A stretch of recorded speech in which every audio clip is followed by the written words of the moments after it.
안녕하십니까. 소마시네마의 소마51입니다. 오늘도 영화를 하나 보고 와서 말씀을 드릴까 합니다. 자, 오늘 얘기했던 영화는, 오늘 저녁에 이제 퇴근길에 보고 온 영화는 앵커라는 영화였습니다. 마침 시간이 좀 맞았어요. 생각보다는 이 영화가 꽤 흥미로웠습니다. 사실 이 영화에 대한 평가는 그렇게 좋지만은 않은데요.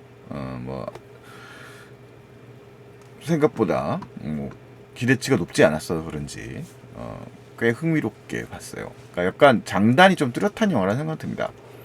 일단 드라마적이거나 주제적인 측면에서 이 감정을 끌어들이는 측면, 그 다음에 배우들의 연기, 뭐 이런 측면은 굉장히 꽤 훌륭한 영화인데, 이 영화에 이제 지금 미스터리 스릴러라고 하는 장르로 이제 쓰여 있잖아요.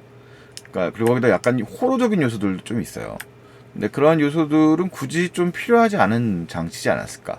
차라리 이 영화가 뭐 사실 또 상업적인 부분들을 고려를 해보자면 이런 장르적 요소들을 끌어들일 수 있는 부분, 끌어들여야 되는 부분도 있겠지만, 영화 자체의 완성도를 생각해보자면 드라마적인 부분들을 조금 더 집중해서 봤으면 좋지 않았을까라는 생각은 듭니다. 약간 예측이 되는 측면도 있고요. 그 다음에 이제 장르적인 장치들이 되게 익숙한 장치들을 많이 써요. 자, 뭐 미리 말씀을 드리자면 이 영상을 보시는 분들한테는 제가 스포일러적인 얘기들을 많이 할 거다라고 미리 예고를 드리겠습니다. 일단은 뭐 좀 그런 걸 구애받지 않고 편하게 그냥 다 얘기를 해보려고 합니다. 앵커라는 영화는 일단 이제 지금 천우희 배우가 거의 영화를 이제 끌고 나가는 형태고요. 요 영화의 그 주요 테마라든가 뭐 이런 얘기들을 좀 같이 얘기를 해보면서 이야기를 좀 해보죠. 자, 네, 아이고 흐름이 끊겼네요. 자, 일단 앵커에 대한 전반적인 평가는 뭐 우리 한국 영화니까요. 그렇게까지 뭐 아주 좋지만은 않죠. 네, 기자평론가에서 약간 2개 반에서 3개 정도 이렇게 나와 있습니다. 그 여성에 대한 언급들이 굉장히 많이 나온다는 걸 알 수 있어요. 그러니까 약간 이 영화의 새로운 측면은 약간 스릴러 장르의 측면에서 이 포스터에도 사실 좀 예고하고 있는 측면이 있는데, 지금 뒤에 보이는 이혜영 배우가 보이시죠? 그러니까 앞에 신하균 배우도 등장하고 이제 3명의 배우가 주요 캐릭터입니다만, 요 지금 이 영화 자체에 지금 거울 이미지, 지금 거울 안에 사실 이혜영 배우가 있어요. 근데 이렇게만 설정을 포스터만 주의 깊게 봐도 사실 그러니까 어떤 느낌인지는 아실 거예요. 이 영화 속에 실제로 거울이 상당히 많이 사용되고 있기 때문에 영화적 장치인데, 보통 거울이라고 하는 건 뭡니까? 자아의 반영이죠. 자신을 들여다본다 이런 얘기니까요. 그런 측면이에요. 근데 이 포스터에 이제 이 거울 안 속에 있는 존재가 지금 이혜영 배우가 연기하는 엄마입니다. 이 영화. 그러니까 이 영화는 모녀 관계에 되게 집중하고 있는 영화예요. 그런 면에서 드라마를 풀어가기 때문에 그런 면에 좀 새로운 면이 있는 거고요. 신하균 배우는 상대적으로 이제 좀 외부자적 시선을 이제 끌어내는 드라마의 요소를 담당하는 좀 정신과 의사의 역할로 등장을 합니다. 약간 전체적으로 이들 관계가 현실적인 존재들보다는 좀 드라마 자체에 집중하다 보니까 좀 비현실적, 약간 좀 무리수 같은 느낌들이 좀 있긴 해요. 사실 영화 자체에서. 그런 면이 좀 이 영화의 좀 약점일 수도 있는데요. 어쨌든 한국 영화의 상당히 많은 장점, 한국 드라마나 소위 말하는 K 콘텐츠의 장점이라고 한다고 하면 보통은 이제 그 현실주의죠. 그러니까 리얼리즘적인 요소들을 갖다가 드라마의 흡인력을 가질 수 있는 장르적인 요소들에다가 적절히 잘 섞는 겁니다. 대표적인 케이스가 오징어 게임이고, 또 대표적으로 봉준호 감독의 기생충 같은 경우도 그 장르적 장치에다가 그 현실적인 그런 주제들을 잘 섞어놨죠. 그 장르들도 여러 가지 혼용을 해가지고 그런 모습들이 좀 신선하게 보이겠죠. 앵커도 그런 면에서 미스터리 호러 스릴러 장르에 해당되는 이야기인데, 그 장치에다가 이제 여성 서사, 엄마와 자식의 관계, 그 부분에 되게 집중하고 있습니다. 자, 영화 전체의 일단은 줄거리를 한번 좀 따라가 볼게요. 자, 이 영화에서 주인공인 이 정세라라고 하는 여성인데요. 정세라라고 하는 여성이에요. 정세라라고 하는 여성이 이제 천우희 배우가 연기를 하고 있고요. 천우희 배우의 비중이 상당히 중요합니다. 자, 이 정세라라는 여성이 있는데, 영화가 이제 딱 시작되면 물론 이제 처음부터 등장하진 않아요. 그러니까 영화의 타이틀이 뜨기 전에, 이제 지금 막 스포일러 얘기할 거예요. 막 앞으로 쭉 얘기를 할 거예요. 그러니까, 타이틀이 뜨기 전에 일종의 남성으로 보이는 누군가에게 쫓기는, 그, 어린 엄마, 20대 엄마, 그 다음에 이제 어린 아이, 이 두 모녀가 나옵니다. 되게 어두운 환경 속에. 영화의 이제 주요 모티브인데, 이 정세라는 이제 반면에 딱 타이틀 뜬 다음에, 앵커라는 타이틀 뜬 다음에 이제 이 정세가 등장을 합니다. 천우희. 성공한 여성 앵커인 거죠. 근데 보통 앵커 그러면 이제 두 개의 그룹 중에서 앵커가 선발이 되거든요. 뉴스 이제 9시 뉴스가 제일 공중파에서 메인 탑이라고 봤을 때, 그러면 이제 한쪽은 아나운서 출신, 그 다음에 한쪽은 기자 출신이에요.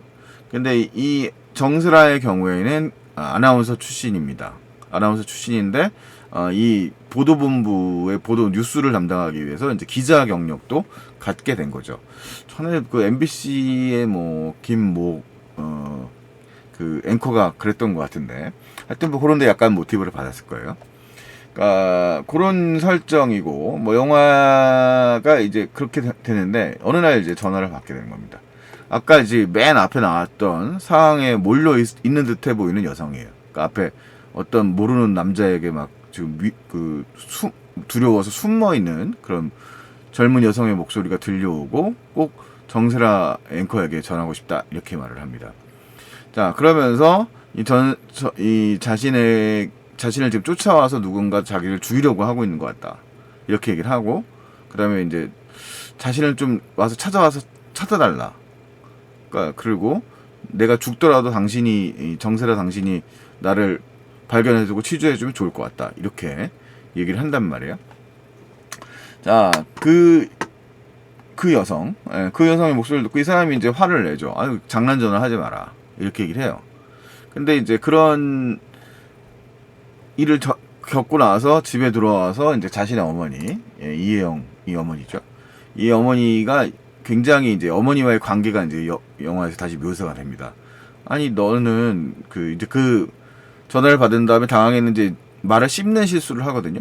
말을 씹는 실수를 했는데, 이 어머니는 그 영화 첫 앞부분에서도 이제 그 딸의 그런 실수라든가 위협이라든가 지금 어느 때인데 지금 조심해야 된다. 남편하고도 이제 나중에 나오지만 남편하고도 거의 사실상 별거 상태인데 헤어져라. 너 지금 성공에 집중해야 된다. 이렇게 얘기를 한단 말이에요. 자, 그래서 이 어머니가 이제 그 말을 실수를 하고 온 정세라 앵커에게, 야, 너 정신이 어디가 있는데 그런 거냐. 그리고 이제 전화를 받았다 이 얘기를 하니까, 아니 너한테 이렇게 기회가 될지도 모르는데 한번 네가 그 취재를 해서 어떻게 보면 이제 특종을 내라는 소리인 거죠. 특종을 내라. 뭐 이런 식으로 이제 요구를 해서 이제 가보게 돼요. 취재를 봤더니 이제 가서 발견한 것이 이제 아까 상황, 그 여성이 이제 죽어 있는 모습을 발견하게 되죠. 근데 그때 이제 그 여성의 얼굴을 제대로 보지 못합니다. 그래서 이제 기자에게 이제 문득 동료 선배 기자가 그런 얘기를 하죠. 너 얼굴을 봤냐? 그때 얼굴을 못 봤다. 근데 이제 약간 정세라 이 사람이 그 귀신 같은 그 목을 걸고 자살한 듯한 느낌의 여성의 모습을 봤는데, 주검을 봤는데 얼굴을 제대로 못했단 말이에요. 그러니까 얼굴을 봐야지. 그때 약간 그런 속설이 있다. 그런 환영이라든가 이제 공포에 시달리고 있다 이런 얘기를 한단 말이죠. 이게 또 주요한 모티브입니다. 뒤에 가면 이제 영화의 서사에서도 중요한 포인트를 차지해요. 자, 그 다음에 이제 그러면서 이 사람은 계속 반복적으로 아까 귀신 형상의 그런 환영에 시달리는 거죠. 이 정세라 기자가 이제 곳곳에서 이제 그런 모습을 발견해도 목을 졸리는 듯한 느낌을 받게 되는 거예요. 자, 그런데 이제 실제로 이제 그 형사들에게 이제 누군가 전화를 한 상태에서 타살을 받은 거 아니냐. 그래서 이제 일종의 특종을 터뜨립니다. 자기가 이제 그런 전화도 받고 전화 받은 상황도 공개를 하고, 그러면서 이제 앵커의 입지가 그렇게 되는데, 아까 얘기했던 그런 환영들 때문에 이제 방송상의 실수를 하게 되는 거죠. 자, 그러면서 이 사람은 이제 다시 형사랑 만나게 하러 갔다, 그 사건 현장에 갔다가 이 지금 신하균 배우, 이 사람을 만나게 됩니다. 근데 신하균 배우라, 이 사람이 뭐였냐면 전에 과거에도 이제 자신의 환자 중에서 자살한 사람이 있어가지고 문제 수사를 받은 경험이 있어요. 그리고 이 사람은 또 약간 최면 의사하고 약간 고압적인 태도를 가지고 있는 그런 인물로 등장을 합니다. 뭐 물론 이제 관계는 좀 변화되게 되지만요. 자, 그렇게 되면서 이제 미스터리 구조가 형성돼 있어요. 그런데 이제 여기서 이 이혜영 배우와 이 지금 정세라 천우희 배우가 연기하고 있는 이들의 모녀의 관계가 이제 영화의 이제 핵심이라고 할 수 있습니다. 그리고 아까 이 사람에게 전화를 했던 사람들도 모녀의 관계였다는 거죠. 어린 나이에 딸이 있고, 딸도 죽어 있었거든요. 사건 현장에서 뭐 물속에 잠겨서 죽어 있었고, 그 다음에 누굽니까? 전화를 걸었던 걸로 예상되는 여성도 이제 그 옷장 같은 데서 목을 메어 자살하고 있는 모습을 발견이 된 거란 말이에요. 자, 그러면서 결국 앵커 자리에 이제 사건이 이제 반복돼서 환영에 시달리다 보니까 이제 중압감이라든가 스트레스를 많이 받다 보니까 결국은 자기가 원했던 앵커 자리에서 밀려나게 돼요. 이 정세라라는 인물이. 자, 그러면서 이제 사건의 실체가 이제 드러나는 겁니다. 근데 아까 지금 보고 계시는 거울 이미지라고 하는 것이 있었죠. 자, 거울이라고 하는 건 영화에서 대부분 사용된, 좀 어떻게 보면 그 익숙한 클리셰 같은 건데, 자아 분열을 소재로 하고 있는 거예요. 그러니까 이 영화는 결국은 뭐냐면 그 영화에서 언급되는 해리성 인격 장애라고 하는 일종의 2인증 증세라고 우리가 그 용어적으로 얘기하는데, 이 사람의 그 분열과 상관이 있습니다. 이 사람이 갖고 있는데 그 분열의 원인도 또 따져봐야 되는 거예요. 그러니까 영화의 우리가 포스터의 평을 보시면 여러 언급이 됩니다만, 이 여성은 일종의 어머니와의 관계 속에서, 그러니까 어머니는 왜 지금 이혜영 배우죠? 어머니는 왜 자신의 딸의 자리를 남편과도 이혼을 하라고 하고 가정관계에 신경 쓰지 않고 이 사람이 성공에만 집착하는가? 이것은 이제 어떻게 보면 한국에서의 어머니와 딸의 관계에 대한 좀 심각한 은유일 수도 있어요. 그러니까 뭐냐면 딸에 지나치게 감정이입이 되어 있는 거죠. 헬리콥터 맘이라고 우리가 불리지 않습니까? 그래서 자신이 이루지 못한 무언가를 이 딸이 이루어내기를 바라고 있는 거예요. 딸이 이루어내기를 바라는 거예요.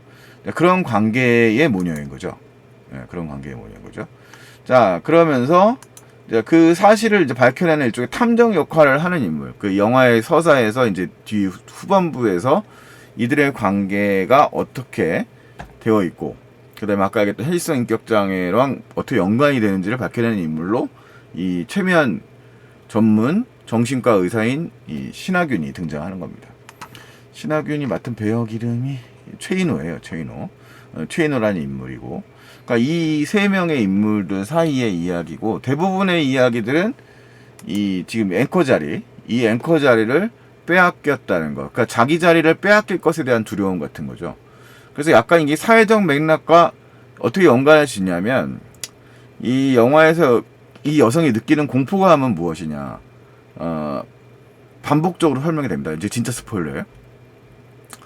자, 어머니도 잠시 과거 경력이 있습니다. 과거에 경력이 있고, 그 경력의 단절 때문에 이 자신의 딸에게 집착하는 경향이 있는 거예요. 경력의 단절 때문에. 그 이유는 뭐였느냐? 임신인 거죠. 그러니까 공통점을 갖고 있어요. 영화에서 이 정세라에게 전화를 걸었던 여성의 경우도 뭡니까? 경력 단절이에요. 자신이 이 아이 때문에 자신의 경력을 더 이어갈 수가 없다고 생각하는 거죠. 그래서 여성에게 임신이라고 하는 것은 심각한 이제 경력의 끝남, 불안함을 이제 주는 요소입니다. 그래서 이 어머니 역시도 그런 경험이 있는 거고, 그 다음에 이 정세라에게 전화를 했던 그 모 여성도 마찬가지입니다. 구체적으로 그래서 이 영화에서 약점이 뭐냐면, 그 모 여성이라고 하는 인물을 굳이 귀신 같은 형태, 그러니까 어떻게 보면 사실은 이제 정신분열의 모습의 형상이라고 말할 수밖에 없는데, 그를 갖다가 이제 귀신이 등장하는 듯한, 머리 긴 이제 산발한 귀신이 등장하는 듯한 호로적 장치로 사용한 것은 뭐 그렇게까지 매력적이지는 않았다 생각이 들어요. 그러니까 이 영화가 아주 공포감을 극대화하는 영화가 아니거든요. 공포감을 극대화하는 데 집중하고 있다고 보기도 어렵고, 그런 상태고요. 자, 영화의 스틱 이미지에 지금 보여지고 있는 것처럼 이렇게 깨어진 거울이란 건 결국 자아분열이라는 걸 얘기하는 거예요. 그러니까 영화에서는 여러 번 이걸 언급하고 있는 거죠. 영화의 시작점에서부터 거울에 비춰진 엄마의 얼굴이 나오고, 그 다음에 영화에서 아까 얘기했던 그 전화를 받고 그 사람이 이제 죽음을 발견하는 장면에서도 딱 옷장을 열 때 보여지는 모습은 이 정세라, 천우희 배우가 연기한 인물의 얼굴이에요. 그러니까 결국은 모든 것은 물론 구체적인 존재로서 등장하는 역시 모녀, 그러니까 정세라가 발견해가지고 죽음을 발견하는 사람들도 결국은 자신의 딸을 살해하고 그런 불안감, 그 다음에 이제 해리성 인격 장애 등에 의한, 그러니까 이제 다른 인격을 만들어낸 거죠. 그런 만들어낸 것에 의한 그런 쪽의 살인인 거죠. 그리고 자신의 목숨도 끝낸 뭐 그런 건데, 그것을 다시 반복하는 거죠. 그러니까 말하자면 뭡니까? 갑자기 생각이 안 나네요. 안나 까레리나 같은 거예요. 영화의 구조상으로 안나 까레리나에서 첫 장면에서 이제 누군가의 죽음을 보고 그 다음에 이제 자신의 죽음의 장면이 과정까지가 이제 소설에 전개인데, 이 사람도 이제 거의 비슷한 거죠. 그러니까 그 같은 모녀의 상황이에요. 그러니까 이혜영 엄마, 그 다음에 이제 천우희 딸이 겪었었던 어렸을 때의 문제를 똑같이 갖고 있는 그런 누군가를 만나게 되는 겁니다. 누군가를 실제로는 이제 죽음 이후에 만나게 되지만, 자, 그러면서 영화의 서사는 결국은 이제 폭주하고 있는 앵커 자리를 빼앗기고 그것에 굉장히 감정 몰입을 하고 있는 엄마의 모습이 등장하고, 이 엄마도 문제가 뭐냐면 알코올 중독 같은 문제를 가지고 있어요. 뭐 영화에서 크게 언급은 안 되지만. 그리고 아까 얘기했던 대로 이 사람이 정말 바라는 거는 딸의 성공인 것처럼 보인단 말이에요. 네. 자, 그런데 그게 과연 진짜 엄마인가? 아니면은 자신이 만들어낸 새로운 인격인가? 뭐 이런 측면이 이제 이 영화에서 미스터리인데, 뭐 사실 그걸 밝혀내는 건 뭐 다 보여지는 거니까 뭐 알 수 있으실 거고요. 그래서 영화에서 흥미로운 테마들은 이제 그런 점입니다. 결국은 이 여성이 결국 폭주를 하게 되는 상황들은 무엇인가, 그 원인이 어디 있는가, 바로 이제 똑같은 문제죠. 임신에 의한 경력 단절이라고 하는 측면이 이 여성이 갖고 있는 근본적 불안감을 주는 겁니다. 앵커 자리를 빼앗길 수도 있다, 내가 경력이 끝나면. 근데 이런 문제에 대해서 아마 제일 공감을 많이 할 수 있는 건 결국 누구겠느냐. 뭐 한국에 살고 있는 많은 여성들이 그런 고민을 하지 않겠습니까? 아직까지 뭐 우리나라의 경우에는 자신이 예를 들어서 좀 고학력의 뭐 직장 전문직 여성들이 갖고 있는 그런 불안감들이 반영이 되어 있는 측면이 있는 거죠. 그러니까 우리가 그런 데서 자유롭게 살아가는 나라는 아직 아니기 때문에, 그런 사회이기 때문에, 그래서 그런 문제를 꽤 잘 형상해 놓은 영화인 거예요. 다만 이 영화의 전체적인 전개 과정이라든가 그러면 장치들이 너무 장르적으로 새롭지 않습니다. 그러니까 약간 우리가 어스라든가 이런 영화들에서 보는 그런 좀 스타일들, 그 다음에 표현 방식들 같은 게 사용되기보다는 좀 너무 좀 단순하고 익숙한 방식들에 의해서 이 영화가 표현되기 때문에 이게 장르적으로는 그렇게 흥미롭지만은 않다는 거죠. 물론 이 영화 자체에서 표현되는 그런 테마를 설명해주는 배우들의 연기들은 뭐 꽤 훌륭하다는 생각이 듭니다. 이혜영 배우가 연기하는 되게 서늘한 엄마, 그러니까 그 전까지의 이제 한국 엄마들이 갖고 있었던 뭔가 정겨움 같은 것이 전혀 없거든요. 되게 서늘하고 딸에게 되게 강압적인 자신의 성공을 대체를 하는 존재고, 그리고 실제로 이 여성 이 모티브에서 이혜영 엄마가 얘기해주는 이야기에 따라서 행동하는 경우가 많아요. 그래서 실제로 남편도 이 천우희 배우가 연기하는 정슬아라는 사람에게 너는 엄마가 시키는 대로 이게 일종의 네가 잘 나간다고 하지만 결국 엄마가 시키는 대로 하는 일종의 인형 같은 존재지 않냐는 이런 말들이 나오거든요.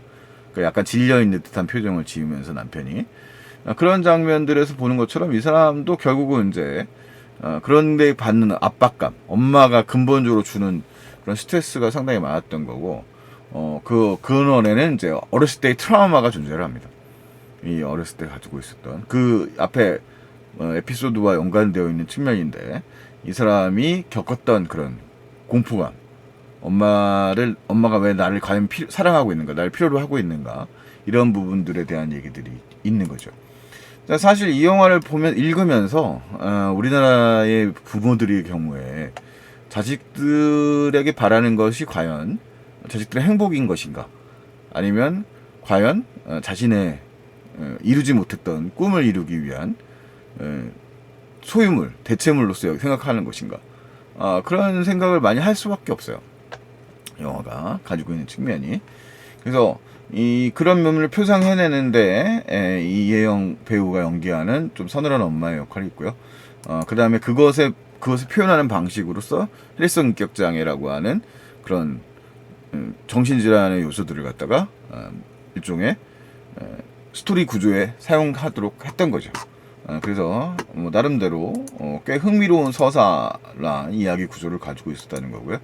약간의 이제 반전 장치로서 이 여성이 주인공이 끌고 가고 있는 정세라 천우희 배우가 연기하는 인물 중에서 이 사람은 오히려 이제 이 최인호라고 하는 신하균이 연기하는 인물, 약간 좀 그런 영화의 톤을 위해서 약간 좀 컴다운돼서 어떻게 보면 조금 냉정하고 차가운 인물로 등장하는 경향을 보여주는데, 일종의 안티테제로서 역할을 담당하고 있는 겁니다. 그래서 영화가 약간 장르적으로는 아쉬운 면이 있겠습니다만, 그런 면에서 또 흥미로운 요소들이 많은 영화이기 때문에 한번 이 영화의 재미는 장르적인 뭐 좀 자극적이고 뭐 그런 장면들보다는 이 영화에서 표현하고자 하는 바에 문제가 뭐였는가, 이런 점에 좀 더 주목해서 보면 좀 더 흥미로운 영화가 되지 않을까라는 생각을 해봅니다. 물론 아쉬운 부분도 있지만 재밌게 볼 수 있는 부분도 충분히 있지 않나. 저는 뭐 그래서 처음에 들어갈 때는 별로 기대치가 높지 않았는데 꽤 흥미롭게 본 영화였습니다. 한번 시간 관심이 생기신다면 앵커 한번 봐주시고요. 다음에 또 좋은 영화 얘기를 할 수 있었으면 좋겠네요. 안녕히 계십시오. 저는 소마 51 소마시네마였습니다.